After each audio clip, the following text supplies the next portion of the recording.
Hello, social media friends. I'm Viridiana Marquez with DRB Media Communications Digital News, and Danny Barrera has the story. On Sunday evening, May 31st, people gathered at the corner of 8th and North Grand Avenue near the Bank of America building in downtown Odessa in support of Black Lives Matters and a peaceful protest march in memory of George Floyd and other African Americans who have been killed at the hands of police.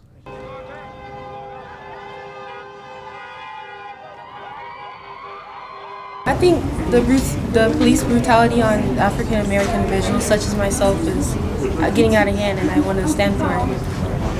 I have a little brother, and he's going to have to grow up in this society where he can't even be protected by these people that we think that serve and protect us, so it's very important. Proud to support our fellow African American individuals.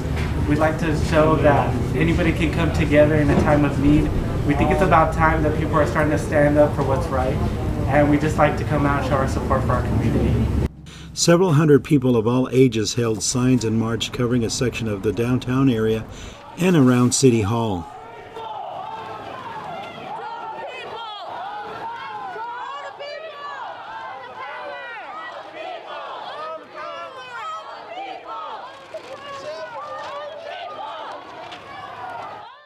I have a 29-year-old black son. He's 6'7".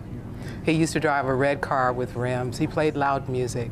And I said, but he gets up every day at 5 o'clock and goes to work. He takes care of his family. But my fear as a mother would always be that law enforcement and other people would only see him as what he looks like. Yeah.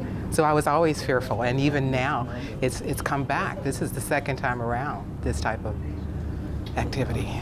Prior to Sunday evening's protest march, Cactus House, a music venue in Odessa, invited those in the community who wanted to participate in the BLM protest march to come by the location to make signs and to plan for a nonviolent protest against police brutality. Even though there is a lot of emotions that go into it, we have to be peaceful and we have to respect the lives that were lost. Because that's what matters, is honoring the people that we've lost through police brutality. And it's real easy to retaliate hate with hate. However, at this time, it's best for us just to go out and make our voice heard and have that message be more important than the violence.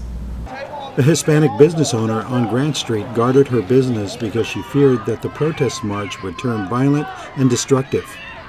Pues que vayan a actuar con violencia, nosotros los apoyamos y todo, pero queremos que sea tranquilo, una protesta tranquila. During the protest march, supporters of open carry and the Second Amendment, along with their operatives, were seen monitoring protesters and taking pictures of the crowd.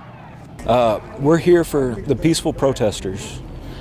We want to keep the peace between them and the police.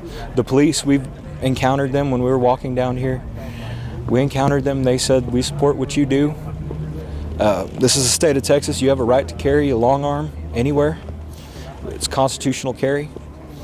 I've been doing it for years. I've walked up and down this street, Grant, Andrews Highway, for 7 years with rifles. And I've done this a long time. And we're here supporting the protesters. We're here to keep it peaceful. Renee Morris of Odessa expressed her approval of young people taking a stand and expressing their views and frustrations in a nonviolent protest march. I think for them to be able to have a voice in this day and time is huge, because they're seeing something. I'm 67 years old, so what I know and what I've seen is totally different than what they're seeing and what they experience. And it's sad to know that it is still going on. Yeah.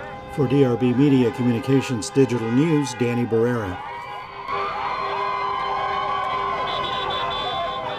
Thank you for following us on YouTube, Instagram, Twitter, and Facebook. Also at DannyVisionEntertainment.com. For DRB Media Communications Digital News, Viridiana Marquez.